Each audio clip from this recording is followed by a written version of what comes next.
Blog Talk Radio. Welcome to Sherri's Playhouse. This week we welcome Everett Roberts' play, Murder at Home.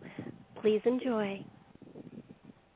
Hello, I am your humble host, your tour guide, if you will. Tonight, through two unique plays, we stop in the nameless, faceless suburbs of America, where husbands love their wives and wives love their husbands, but where murder also lurks just beneath the surface. 10 minutes to live. Imagine a suburban home and bank office in the late 1940s to early 1950s. At rise, a single spotlight on a solitary man. This is Johnny. He is dressed in black slacks, a strap-style A-cut T-shirt, and a gray Homburg-style hat. Johnny's head is down, looking at his feet. As the light comes up, he fishes in his pocket and pulls out a rumpled, almost empty pack of cigarettes. Slowly, deliberately, he taps one of the few remaining cigarettes out of the pack. Then he taps his pocket for a light and pulls out a book of matches, strikes one and lights it up. He blows out a cloud of smoke. Well, shit. It wasn't supposed to happen the way it did, you know. It was supposed to be easy, quick, almost a catch and grab. You know what I mean? Grab the cash and run. Whatever. Hell, I don't even know why I'm talking about this. I know I ain't got no chance of redemption. No confession or penance will get me to heaven. Just too much shit, you know. Johnny takes another long drag and exhales, shaking his head slowly. It was supposed to be real easy, you know. It wasn't supposed to happen the way it did. Johnny takes a final drag on the cigarette, then steps forward a little and lights come up on a bar. Johnny sits down. Yo, give me a shot of whiskey. No. Stuff on the bottom shelf, the cheap stuff. The bartender hands him a shot wordlessly, which Johnny gulps down eagerly. He signals for another. Freddie emerges from the shadows. Got a light? Freddie removes a cigarette from her purse and holds it up. Johnny shrugs and pulls out the book of matches and throws it to her. Oh, a gentleman. She lights a cigarette and offers the match to him. Johnny lights one as well.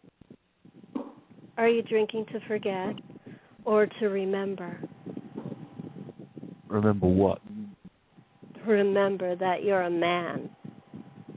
Johnny ignores her, gulping down the second shot quickly. A beat as Freddie watches him.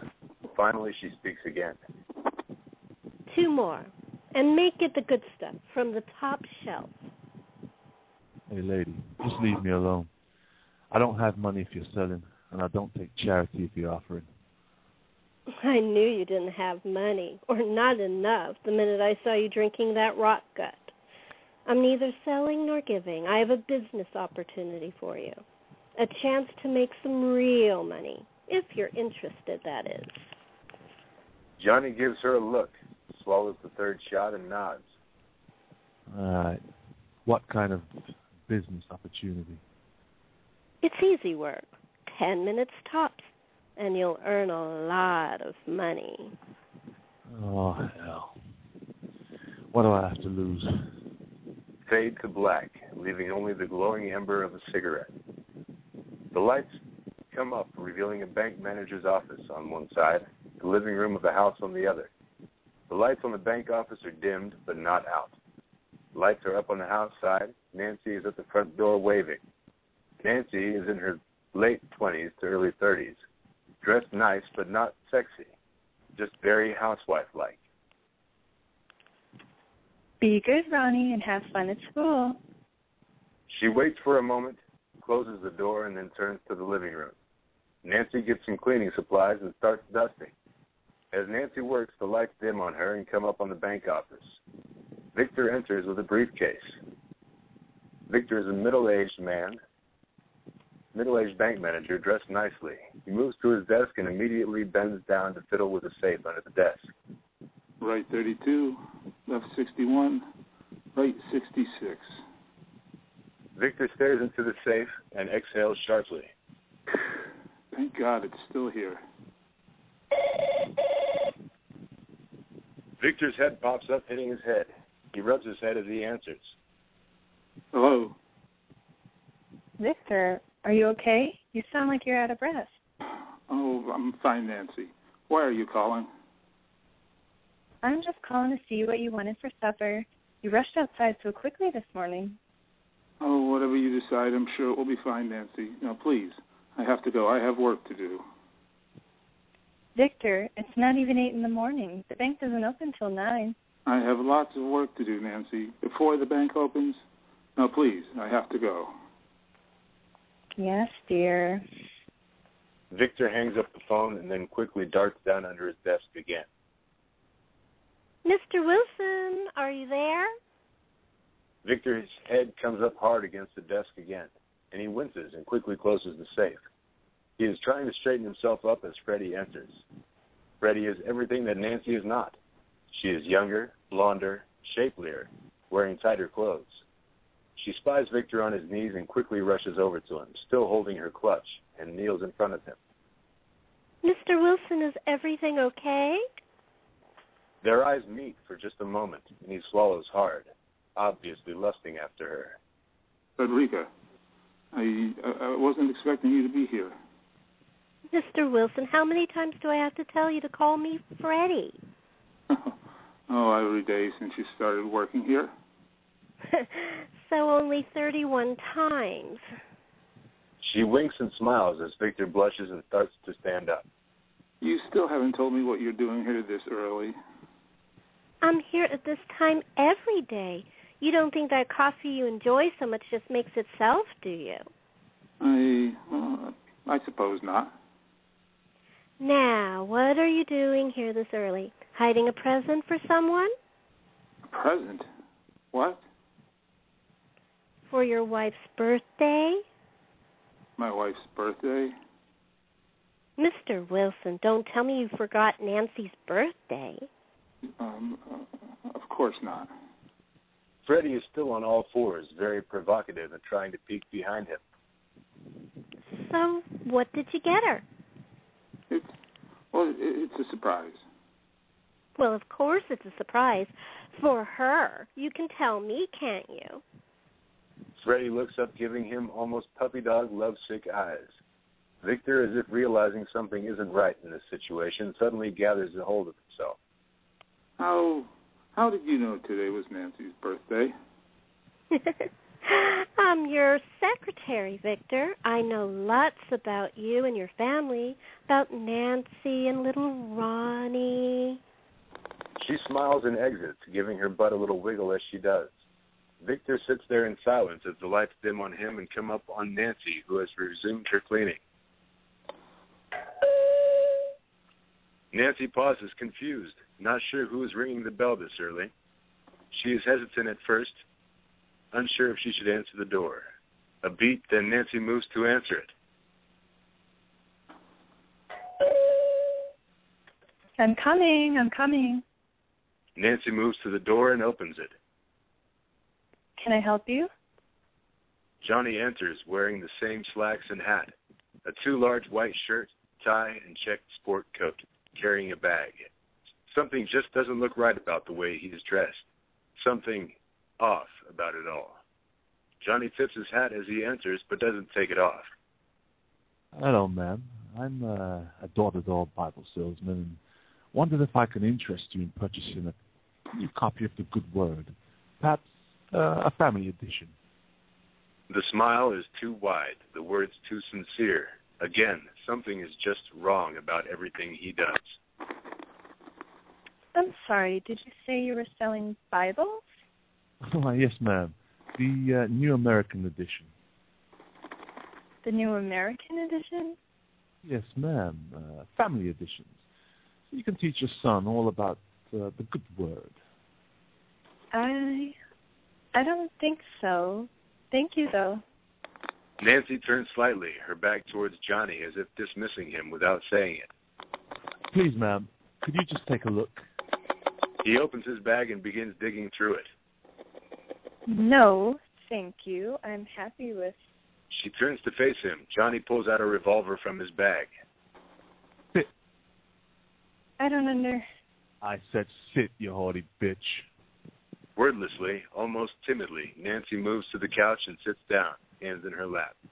Johnny moves behind her, keeping the gun trained on her the whole time, and picks up a phone. Hey, it's me. Let me talk to the man. Lights come up on the bank office side. Freddie rushes in, scared. Mr. Wilson, there's a problem, an emergency at home. Victor, who's been poring over ledgers, looks up confused. What kind of problem? The bank isn't even open yet. How? Mr. Wilson, Victor, it's your wife. Nancy? What's wrong? What's happened? You need to take the phone and find out, sir. Victor picks up the phone on his desk quickly. Hello, Nancy. What's going on? What's the emergency? Yeah, no, this isn't Nancy.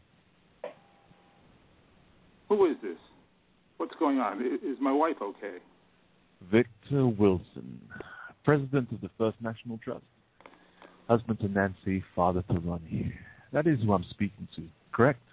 Who is this? Tut, tut, tut, Mr. Wilson. You just didn't answer me. That's one demerit. You know about demerits, don't you? You learned all about them at that fancy private school you attended. But in this reality, if you get 3, then things get bad. They get real bad. Now, answer me.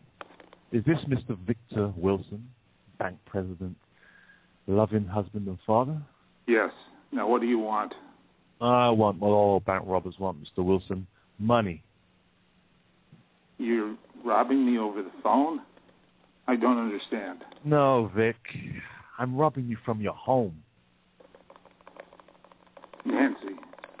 It's safe. For now. Now listen closely and carefully. Do exactly what I say, and Nancy will live, and Ronnie, well, you'll never know what happened today. Do you understand? Yes.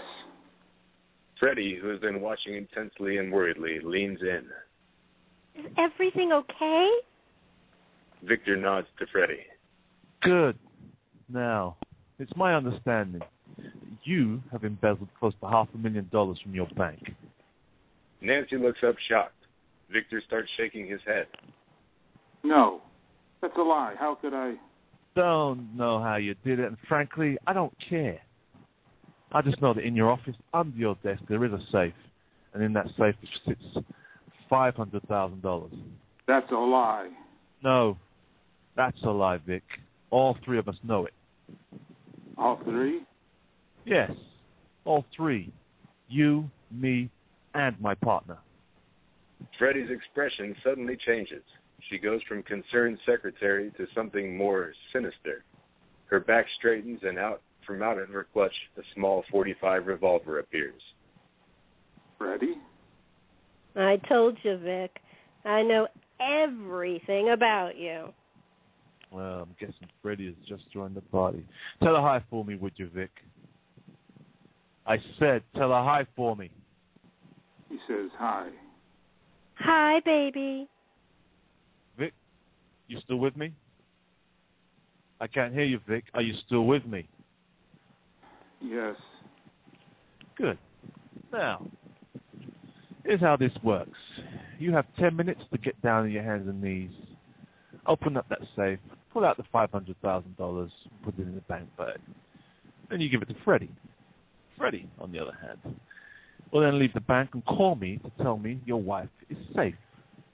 Then I'll leave you and your pretty wife and your pretty home alone. But until then, you... No, you haven't already killed Nancy. Say hi to your loving husband, Nancy. Victor, what's going on? She's got a gun and... Satisfied? Yes. Good.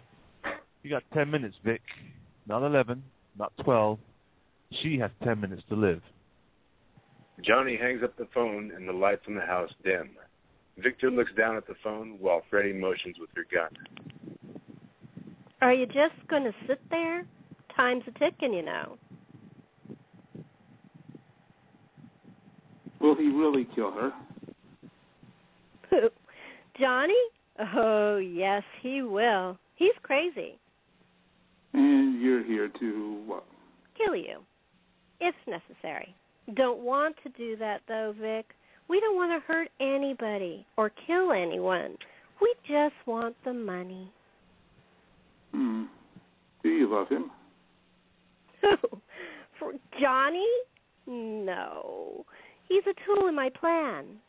Your plan? Johnny is just a thug. A crazy one for sure, but just a thug. He's nothing. You think he came up with this plan on his own? He's the muscle. I'm the brains. But? Vic, I've been playing at this and planning on this from the day I walked in that door. I didn't know you were embezzling. Oh, that was a pleasant surprise. But we still would be robbing you, no matter what. Now, better get cracking on that safe. Still, do you need him? Johnny? No. Why? Well, what's to stop us, then, from taking the money and running? If Johnny doesn't hear from us, then your wife... will be dead, and will save me the pain of divorcing her. And Ronnie? What happens to your son? We have relations that will take him in. He'll be okay. What about Johnny? You said it yourself. He's a street thug. We'll call the police and they'll catch him, or he'll do something stupid sooner or later and they'll catch him for something else. And us? Us? We'll be in Rio, $500,000 richer. The lights dim on the bank and come up on the house. Johnny is pacing back and forth, nervous, anxiously waiting. What's wrong? Oh, man. She hasn't called yet. It's only been 2 minutes. Shut up. I know how long it's been. Are you nervous? No. Why? Do I act nervous? Frankly, yes, you do. Earlier you were in control, so strong on the phone. Oh, you like that, huh? You like me being strong, ordering your husband around, right? No, that's not what I... Yeah, did I turn you on, huh? Were you hoping I'd tie you up, too? What? No. Johnny reaches down and caresses Nancy's face. Nancy pulls back. You're hoping that he calls back, eh? Ask for more time. He will, you know. Freddie told me that he would. He'll stall. Try to figure out how he can pay us off and still keep his money. Aren't you afraid he'll call the police? They could be on their way here any minute. You little bitch. He slaps her hard and Nancy goes to the floor. Johnny moves to the door. After a moment, he breathes a sigh of relief. No cherries and berries. Not yet. Johnny glares at her and begins moving threateningly towards her, then stops as if remembering something. No. No, your husband, he won't call the cops. Why not? Then he'd have to admit to stealing $500,000 from the bank. He could give it back to the bank. But he won't. Freddie knows it and you know it. Now then, look. You got anything else smart to say, or do I need to find another way to shut you up? Johnny leers at her, reaching for her arm, sinister, threatening. When suddenly Nancy bolts up and runs for the door. Johnny reaches out to grab her as the lights dim on the house and come up on the bank. So, you're suggesting that we screw over our partners and run away together. Oh, how many times do I have to say that? Yes. Listen, I don't love Nancy. I haven't in quite some time. Not since Ronnie was born. She devotes all her time to him now. He's 6. 6. He needs someone to take care of him. And I need someone to take care of me, too. Victor reaches into a desk drawer and pulls out an envelope. I wasn't planning on showing you this today, but obviously things have changed. What is it? 2 tickets to Vegas for us. I was going to invite you next week. What? Tell me that there's a bankers' convention or some such thing, and then get me to sleep with you. Oh, you aren't the first bank I've robbed this way, Vic, and you won't be the last. You are the first to try to sleep with me, but you are the first to request that we kill his wife and run off to Rio.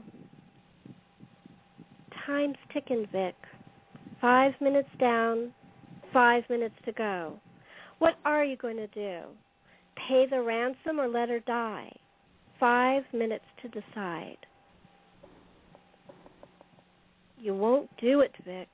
You don't have the sack. Just admit it. Quit trying to be so tough. Save the mother of your son and give me the $500,000. I told you already. I don't love her. Oh, come on, Freddie. Run away with me. Let your boyfriend kill my wife. Let him take the rap, and we'll be sipping mojitos in Rio. Mojitos are a Cuban drink. Victor gets up from his desk and moves over to her. Then we'll go to Cuba. Come on. What do you say? You, me, and a cool $500,000 in unreported cash. Victor's hands slide down to her waist as he stands behind Freddie. The lights on the bank dim. Lights rise on the living room. Johnny has a hold of Nancy by the arm. You think you're so smart, don't you, bitch? But you're not. You're just like all the rest of them. Stupid. Trying to control me. Tell me what I can and can't do. Trying to manipulate me. You think I'm stupid, but I'm not. You're the one who's stupid. I'm sorry. I shouldn't have tried to run. Johnny holds the gun with one hand and Nancy drops to the floor and begins to tug at his belt. No, you shouldn't have. And now you're going to pay.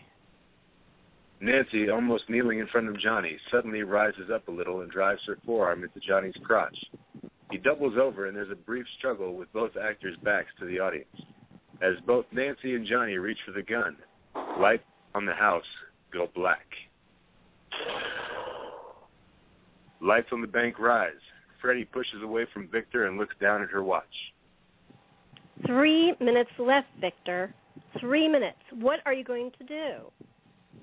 Victor moves away from Freddie and back towards the desk. Oh, why didn't you just threaten to kill me? Why did you have to drag her into this? Because I know men like you, Victor. A man like you would be willing to sacrifice himself, but not his wife. In fact, I don't think you'd ever harm any woman. I was willing to let you kill my wife. All you had to do was call him and tell him to kill her. Could have sat here and had a drink and watched the time tick by. Victor, I know men like you. I've known men like you my whole life. Men who take what they want and don't care about the consequences. You think you're above things, and you're not. You are weak. You think you're a man, but you're not. You've forgotten what it means to be a man. Why should you get to do what you want to and I don't? That's why I did this, to prove that I can do whatever I want and get away with it. You think I want you? I can have any man I want. I can have any one I want. I can have anything I want. And what I want isn't you. It's that $500,000 in your safe. Now, are you going to give it to me, or do we have to wait for your wife to die for you to realize how serious I am? Fine. I'll give you the money. Just don't hurt me or Nancy. I knew you'd come around eventually. Men like you always do. Victor kneels and begins to play with the safe's combination. When will you stop? This is the last one. Is this the last one? Is this the last time I con a poor bank president or manager and have him give me all his money? No, Victor, it isn't. Victor stands up, a gun in his hand. Yes, it is. Freddie falls down and Victor places the gun on the desk and picks up the phone. Hello, operator? Operator, hello?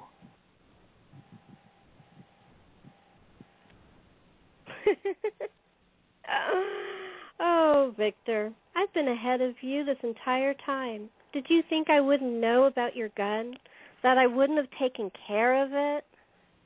Now, open the safe and put all the money in the bag. Victor kneels again, opening the safe, and begins placing stacks of bills on the table. Are you happy now? Are we finished? Me? Oh, I'm thrilled. My business with you is done. But there is someone else who wants to have a final word. The door to the office opens, and Nancy steps in, holding a gun. Nancy? What's going on? Nancy slides up to Freddie and smiles. Victor, do you think I'm stupid?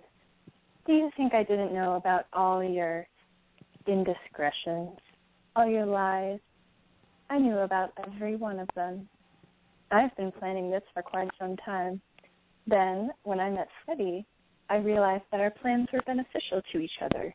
And now, our plans have come to fruition. Nancy, now wait. What about Ronnie? Now you decide to ask about Ronnie? Now you show concern? Victor, you haven't cared a thing about Ronnie since he was born. Did you think this was just about what you've done to me? Victor, this isn't just about us, but also for your son. When was the last time you went to a ball game or played catch with him in the yard, taught him how to throw a baseball or a football? You couldn't even be bothered to teach him how to ride a bike.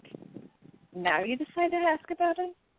Between the money you've embezzled and your life insurance policy, we'll be taken care of. Ronnie, me, and Freddie. Nancy, please, let me explain.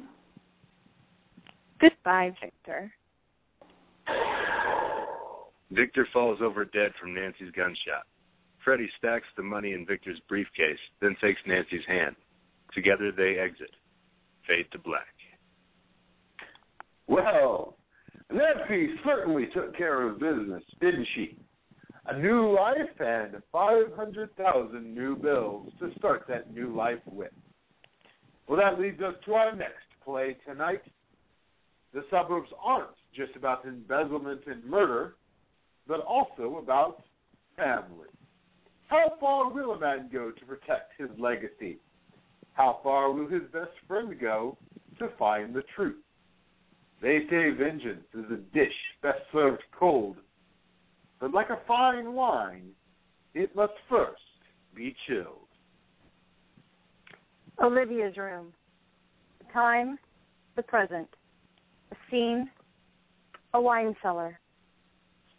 We open on a wine cellar. A single table, small and draped with a black tablecloth, 2 wingback chairs, 2 long-stem wine glasses, and a bottle of wine resting in a bucket. The bucket itself is highly polished silver. Everything is stark and minimal. Hanging above one chair, just barely out of sight, is a hangman's noose. One more glass of wine? Just one. Of course, Jacob. Just a single glass. 2 men enter the wine cellar. Jacob is an older, fatter man. He is laughing louder than his companion upon whom he must lean. Jacob is obviously drunk. He is dressed in a cheap suit. Jacob's companion is Bruce. Bruce is younger, leaner, and although he appears to be drunk as well, there is a mean glint in his eye that suggests otherwise. Bruce's attire is much finer. Bruce leads Jacob to one of the wingback chairs and then sits down in the other. Jacob is studying the bottle of wine but hasn't reached for it yet. So, this is it? This is what, old friend? The great wine cellar you wouldn't shut up about. That I wouldn't shut up about? I only mentioned it once.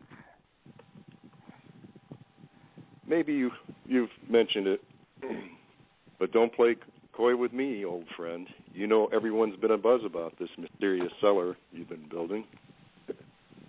I I have no idea what you are talking about. Jacob starts to stand.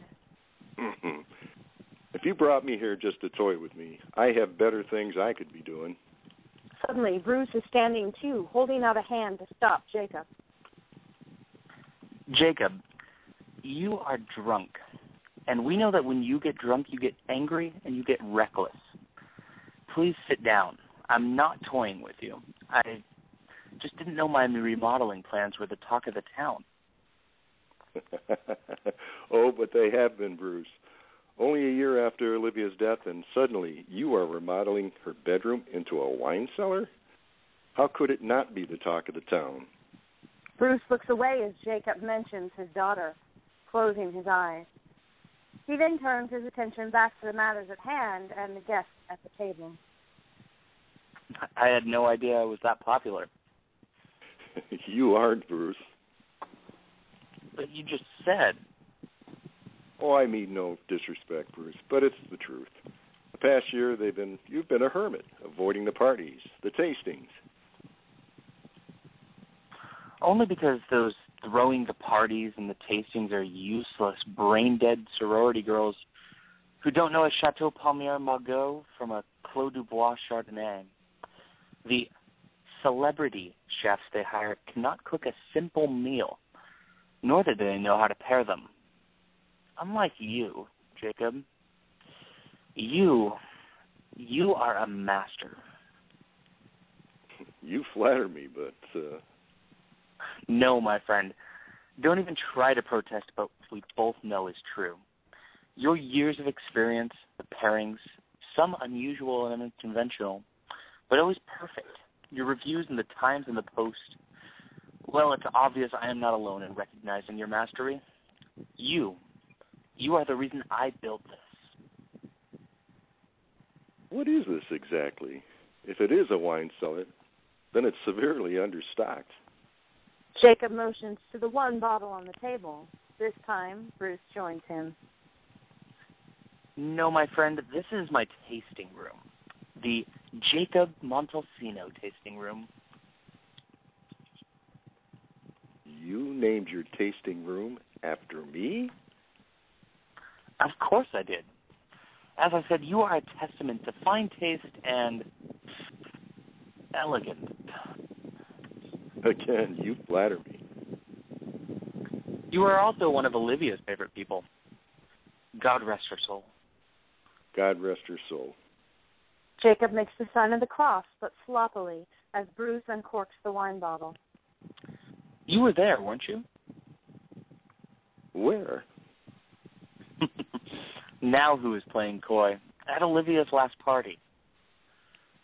I don't rightly recall.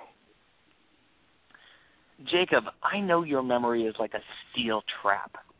It is the one thing that is admirable about you. No matter how much wine your brain soaks up, it never forgets a party. Speaking of parties, won't your guests be wondering where we've disappeared to? Angela will make sure that we needed a moment or two of privacy to reminisce and honor my beloved daughter. Bruce pours a glass of wine for Jacob and then a glass for himself. He picks up the glasses, and even though he can simply hand it to Jacob, he makes a big show of walking it over to his friend. He continues to walk, stopping just behind the chair Jacob is sitting in, and raises his glass in toast. To Olivia. To Olivia. Jacob quickly drains his glass of wine, but Bruce hasn't even touched his yet, still holding the glass up in toast. And to one day finding her killer. At this, Jacob coughs and almost doubles over, his eyes wide. He tries to gain his composure, but it isn't quickly coming. He straightens up a little and looks over at Bruce. Her killer? Bruce, what happened to Olivia was an accident. Bruce looks down at Jacob, seated, his eyes flashing in anger and in rage. An accident. An accident. How does a 16-year-old girl get drunk as she got and then is allowed to drive by accident? That's not what I meant, Bruce. What I meant was... No, you're right. Of course you are. Jacob, what is your greatest fear? What? Your greatest fear. What is it? Mine, for instance, was losing my daughter, outliving her. I think that's every parent's greatest fear. But you have no family, no children, no spouse or partner. You live alone in this world. I'm not alone. I suppose not. You have your circle of friends, don't you? Those hanger-ons who circle around you like carrions circling on a rotting corpse, who hang around you only because of your reputation, unearned at that, grants you access to the parties where booze and drugs flow freely. That's enough. I'm leaving. In one deft moment, Bruce is also up and has grabbed a hold of Jacob's arm and forces him back down into his chair. Sit down, shut up, and listen. Jacob starts to stand again, but the drink, the obvious drunkenness, and age makes him an easy target. Bruce pushes Jacob into the chair. There's a cold gleam in Bruce's eye as he towers above Jacob, almost daring him to try again. Bruce, what are you doing? Help! Someone, please help! I told you to shut up. What are you doing? Your greatest fear. What is it?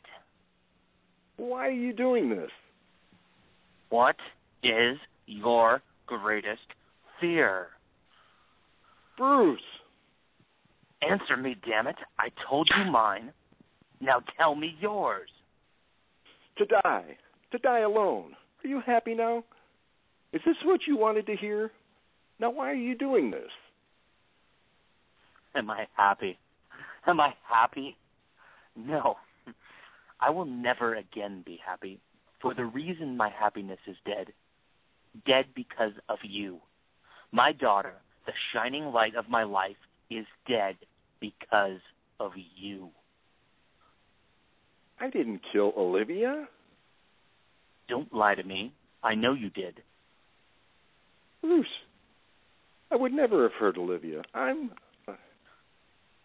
The only reason she went is because you were there, her Uncle Jacob. She would have never associated with those people if you hadn't been there. You got her drunk, then you let her drive home drunk. You are the reason I am living out my greatest fear, and now I will be the reason you live out yours. What? Bruce, what are you talking about? Oh, we both know the truth, don't we, Uncle Jacob? We both know that Olivia wasn't behind that wheel. Bruce, you're my oldest friend, and I'm going to tell you this out of my love for you. You are letting your grief blind you. Jacob. Jacob, you bought off the police when they showed up at that accident. Did you think $10,000 would be enough to silence them forever? Did you ever consider that someone might pay them more to tell the truth? The truth? What is the truth, Bruce? How do you know these men didn't lie to you, to tell you whatever story you wanted to hear? Because I know you, Jacob. I've known you for 30 years, and I know you never let anyone else drive, no matter how drunk you are. I remember the parties where you insisted on driving home despite how drunk you were. I know that you were at that party and that the taxi service you called records picking you up just a few miles from the site of the accident. I know all of this because I know my best friend and I knew my daughter. I knew who was more likely to drive home drunk. So tell me, Jacob, is dying alone your greatest fear? Yes, of course it is. Who wants to die alone? You lie. I think your greatest fear is the truth. I think your greatest fear is being found out. But I've taken care of all of that. Bruce sets his still full glass of wine on the table in front of Jacob and reaches into his jacket and pulls out a sealed envelope. What? What is that? Did you enjoy the wine, Jacob? Bruce, what are you doing? Bruce, let me go and we'll forget this ever happened. Did you enjoy the wine? Yes. Is that what you wanted me to say? Yes, it was a fine wine. I'm glad you did, Jacob, because that glass of wine was the last glass of wine you'll ever have. Bruce, what is that? This is a letter, Jacob, confessing your part in my daughter's death. Now, a year later, you are so distraught that you've come here to her room to have one more glass of wine, one last glass of wine, before you make amends for your sins. You're mad. You're going to kill me in cold blood. Bruce reaches up and pulls down the noose, hanging unnoticed above Jacob. Bruce, you're my oldest friend. What are you doing? I'm not going to kill you, Jacob. In fact, I'm going to leave you now. Leave you alone. Alone with this rope. Alone with the confession we both know is true. Alone with this very fine wine. Bruce picks up his long-forgotten glass and drains it in one gulp. I can see why it's your favorite, Jacob. It is a very fine wine. I hope you enjoy it. Bruce turns and exits, leaving Jacob staring at the bottle of wine and the envelope laid out in front of him. Jacob starts to stand and then falls back into his chair. He picks up the envelope and opens it, pulling out the letter and beginning to read. This is my final column, my confession, my penance for the murder of my goddaughter, Olivia. I can no longer live with the guilt that has consumed me for the past year. Fade to black. Ah, that is a very fine wine indeed. You know, they say remorse leaves a bitter taste on the tongue, but revenge is sweet on the palate. I'm sure Bruce and Jacob would both agree with that statement. Well, thank you once again for joining us for Murder at Home here on Sherri's Playhouse. Good night. Thank you for listening to Sherri's Playhouse, hosted by Chatting with Sherri.